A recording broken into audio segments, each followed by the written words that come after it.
Hello, Aerial Flood Advisory again. This time it's up for a brief overview on various victory conditions. We're going to do things a little bit differently this time. Let's jump right on into it. First, there's one thing I do want to show first, and that's in the Empire screen, the one on the farthest left. Go into that, click Status Screen, and you get all these wonderful graphs. They'll tell you how you and your enemies and allies are doing getting all the various victory conditions. The graphs will give you more detailed information about trend of time, and down here you get the actual statuses. And if you mouse over each one, it'll tell you what you need to get in order to win that particular victory condition. Some of these vary by game speed and map size, but some of them are static no matter what. Since I'm starting out as my Valter faction here, which I've already won Science Victory as, let's talk about Science Victory. To get that, you need to get 5 of 6 techs in Tier 6, which is the farthest one to the right. And there are other techs that'll get added to this, namely Quest Rewards and the Wonder, but they do not count towards it. It has to be one of these 6 you see here. Generally, I recommend going for the Science Booster one first, because it makes the others much easier. After that, it depends how well you're doing with either your economy or your empire plan.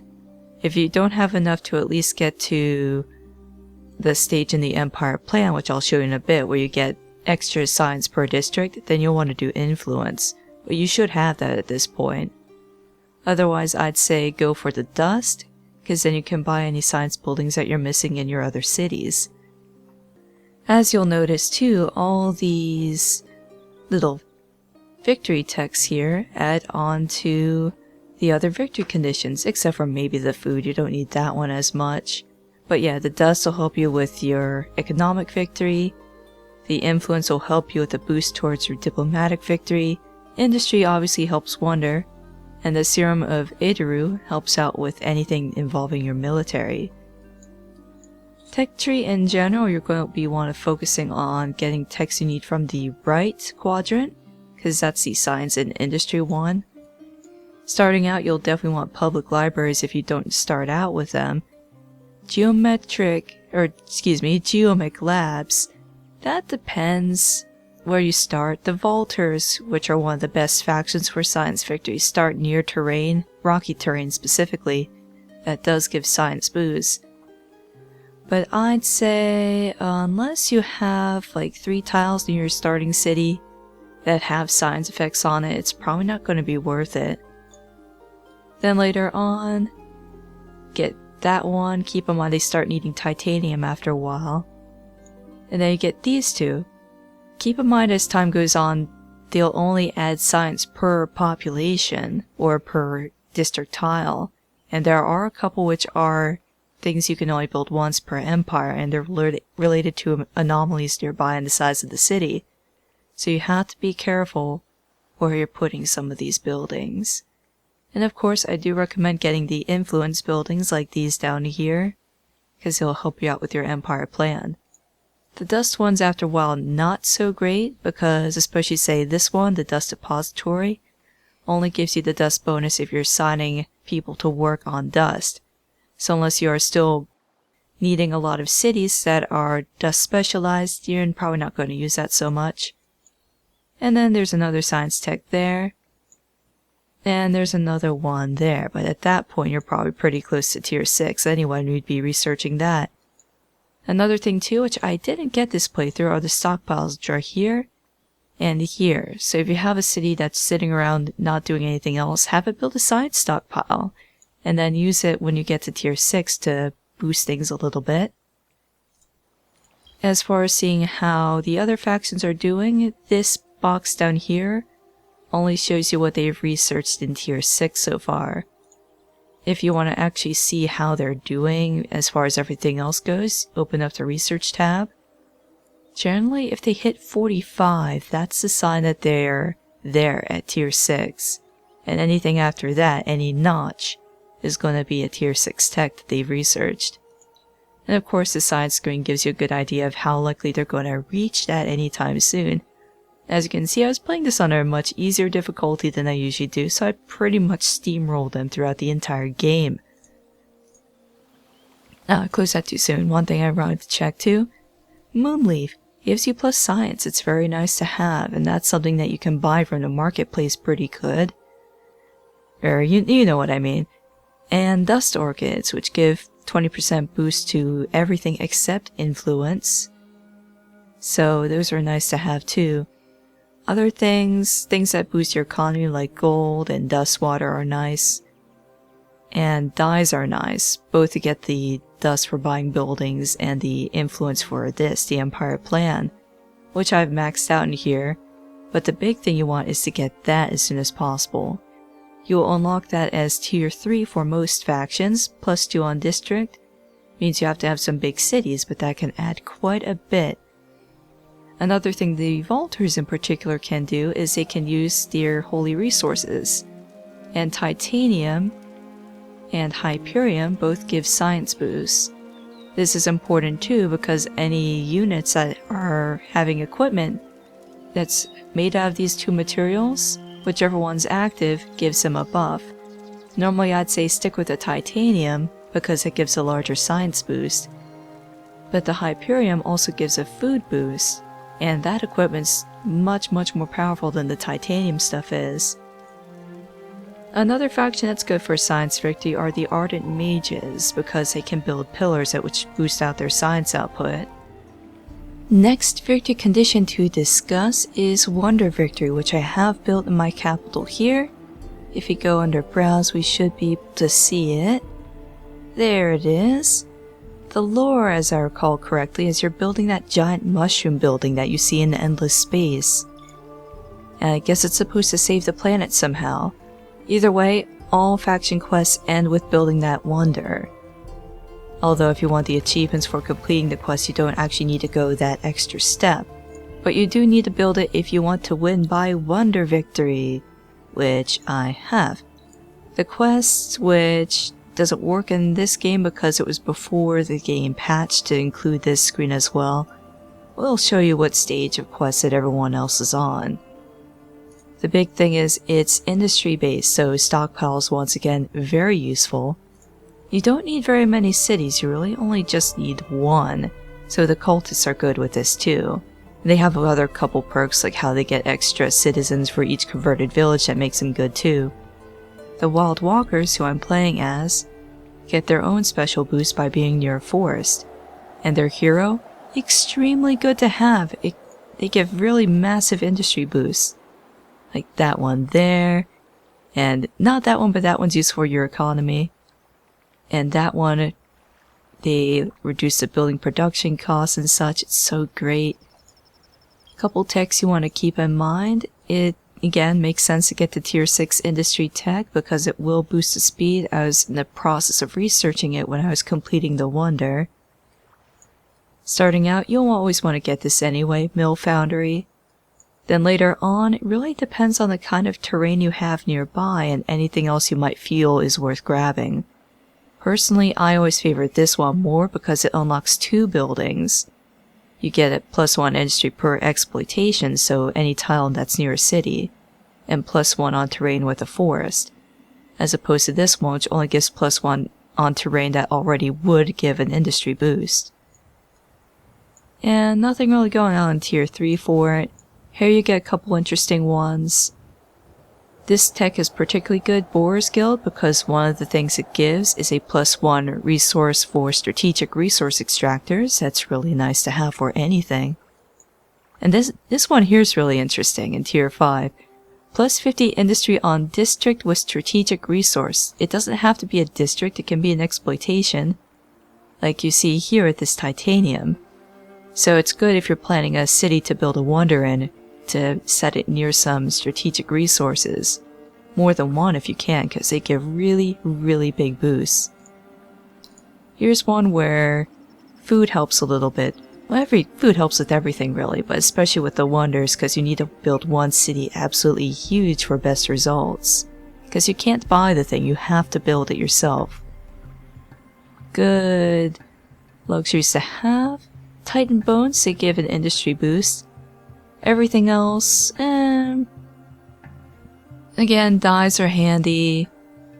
The dust, water, and gold can be handy for your economy to buy other things you might need elsewhere.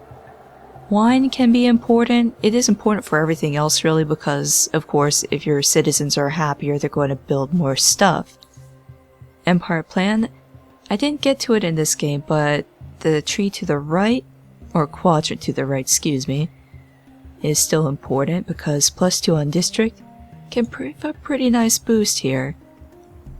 Wonder Victory is one of those that is not determined by game speed or size of the map, so it's the same number of quests, though each faction has different style quests and some of them are easier than others.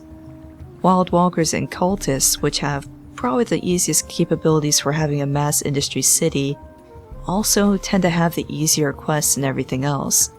Dragon have kind of an easy quest, but you'll generally be going with different victory conditions with them. Next up is Economic Victory. Broken Lords are best for this, Roving Clans second best, but honestly the clans themselves not so good, but their heroes are useful for it for their massive trade route boosts.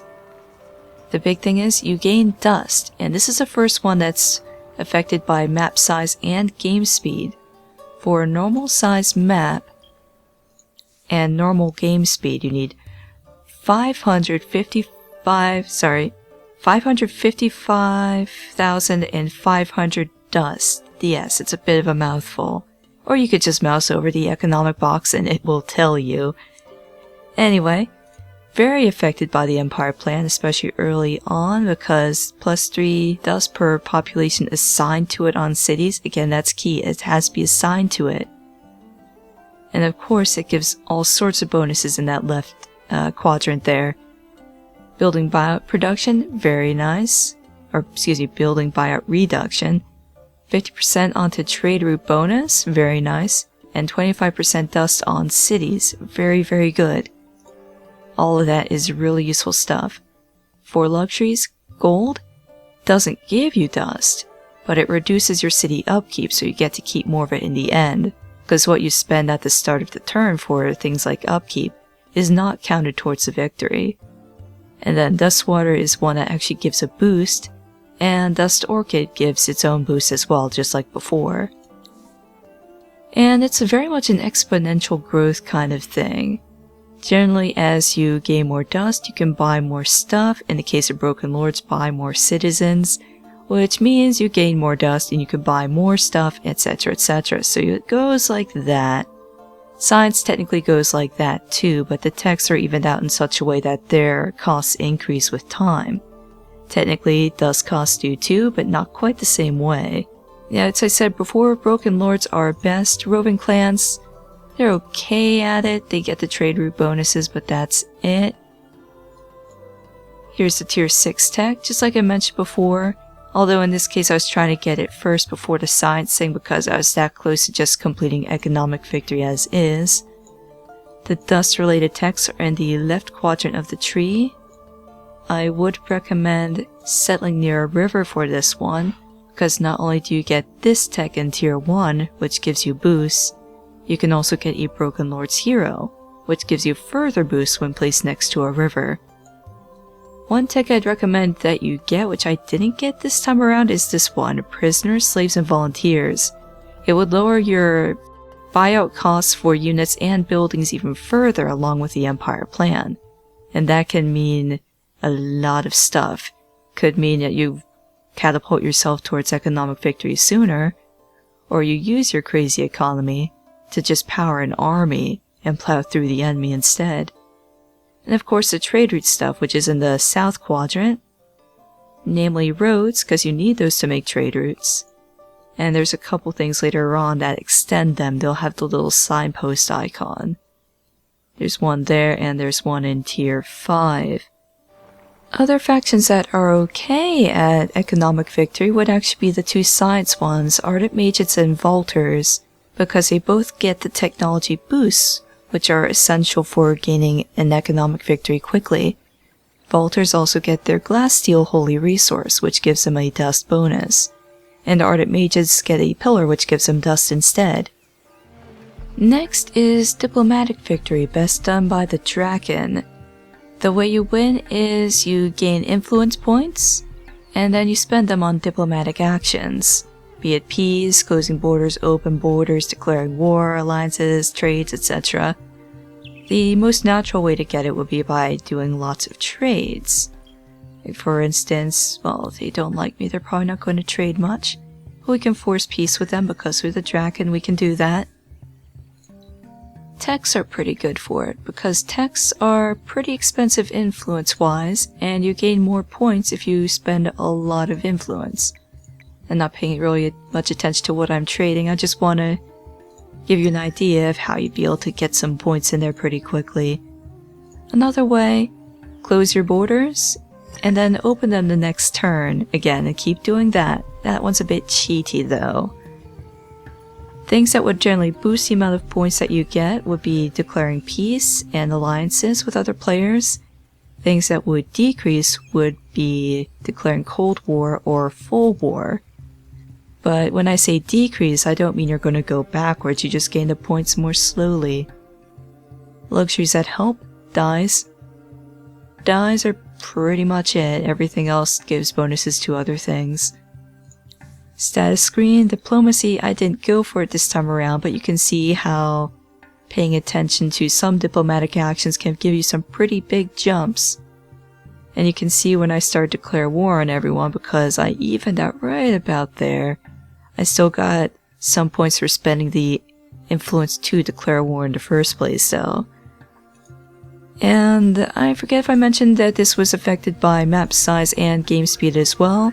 On a normal map, normal game speed, it's 3,000 points. Again, you can go under the status screen, mouse over, and it will tell you. And another thing that you can do too to abuse it as the roving clans is their market ban option. You can ban them from the market and then unban them. It's yet another action to do. Also, noted that it's only dictated by map size, not number of players. So you can, in theory, get play on the smaller map, but load it up with players. And then that would make diplomatic victory easier because you have more targets to deal with. Probably the only one that really wouldn't be good at it would be the cultists, because just the nature of their one city and how they're spending their influence to do other stuff. And of course the necrophages, because they can't declare peace at all. The best one to do it, like I said, would be the Draken, but the cultist hero, even if that faction isn't good, does give some pretty nice boosts for the influence gaining that you will need. And it's a very gradual thing, you're not going to get it very quickly unless you spam influence and spam the open and closing borders thing. And you would sacrifice your empire plan doing that, because you wouldn't have any influence to spend there instead, as well as any other resources to advance in techs you may need. Speaking of techs, everything in the south quadrant here, keep in mind some of these do require your empire to be happy to gain the boost like the first one you get. And expanding your cities as well. If you expand the city, each district will gain an influence point, and if you level up the districts or the city center, you get more influence points. Next are the 3 military victories: expansion, supremacy, and elimination. First up is expansion. It's technically not a military victory, but you'll generally win it by being aggressive and taking over enemy cities. You do not need to take over the entire map, just 80% of it. If you're playing on a normal sized map, that would be 36 regions. And it can be kind of difficult because of expansion disapproval, which I'll talk a bit more about in a later video. Expansion disapproval occurs when you have more cities, and of course if you're taking over the cities by force, you're also going to be rebellious starting out. So it's important that you at least have wine in this case, and a lot of it, because the cost is going to go up when you have more cities, to make sure everyone is appeased. Other luxuries give happiness as well, but not nearly as much as wine does. And of course you'll want to maintain a military, because you'll be taking over these cities. Most of them anyway. It can help out with science and economic victories as well, because both of those victories benefit by having more cities. It's not like Civ 5 where you get a penalty for each extra city you have, except for maybe maintenance costs for all the buildings that you've inherited.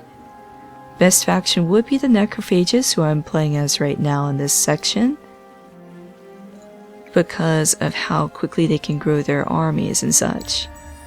Just going to move on forward, just look around. Game is over at this point, I've already won. Yeah. Technically, actually won by supremacy in this game, which I'll talk about next. That one you just have to take over all the capitals in the game. Or I should actually rephrase that, you don't need to take over all the capitals. Somebody else can do it, and as long as you're the one with the last capital standing, you win. Just like pre-Brave New World Civ 5, to use that game as a reference again. That is also what happened in my Cultist playthrough on my channel, except I didn't have that victory condition enabled, but it's the same thing. I was the last one standing with my capital because the others were either invaded or destroyed. That's another thing, you can destroy capitals in this game, so you don't need to keep them around. To get an idea of how close you are, again you can mouse over the box, it'll tell you. The expansion graph, actually not so great. That'll show you population size instead of empire size. That can still give you a good idea, but it's not going to be as nice as just mousing over that. And unfortunately in that case you'd have to count each region manually, but the game will tell you when you're close to it like anything else. And speaking of the Cultists, here's a different playthrough as them where I was a bit more successful, where I won elimination victory. They're the best at this because they can't do expansion because they can only do the one city. And it's quite a big city, but anyway. So they run around, they destroy the cities instead. You can do this as other factions as well, but it's usually less practical. And you don't need to have only one region on the map to win elimination, you just have to be the last one owning any regions at all. In theory, you could win expansion, elimination, and supremacy all at once. And I have seen supremacy and elimination happen at the same time while playing as a cultist. Again, graphs don't say much here. They'll just give you an idea if there might be anything left for you to take over. And of course down here, it'll tell you in this box how many regions each empire owns, which can be useful for other victories as well. Scroll over, you get the supremacy box. And again, cultists are pretty good at this too, because they can only have one capital, they'll destroy everything else, but they otherwise have a very powerful military. Other factions that are good for any sort of military victory would be the Draken, because their units are very tanky, very high health. The Vaulters, because of their Holy Resource offensive boosts, with equipment made from the Holy Resource. And the Broken Lords would be the last one, I think, just due to the unique way that they heal. The final victory is just score victory, not much to say about that actually. If you mouse over the end turn button, it'll give you the rankings. And of course if you click here, first graph is exactly that. You'll win score victory automatically when the game quote-unquote ends, which also depends a little bit on game speed.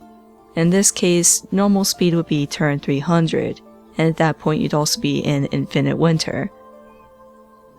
A lot of things add to score victory, basically unit levels, hero levels, amount of cities, city sizes, city levels, what kinds of buildings you have, what kinds of techs. Generally the thing that adds the most would be building cities and leveling up the districts inside them, because those give the larger point boosts. And we're going to finish up looking at the Ardent Mage cities because they're very pretty with all the pillars surrounding them and such. They are also really good for the science victory. Generally best at that, again, okay with diplomacy because the influence pillar, which is that one, and okay for economic because of the dust pillar, which is that one. Troops are kind of glass cannons, if you can find a way to make them work they'd be okay for military. Anyway, that's enough for the victory conditions video. Hope you guys found that useful. Next up will be either a video about manual combat and sieging cities, and or one that'll be about diplomacy and trade routes because those can get a little bit more complicated. I'll see you guys then.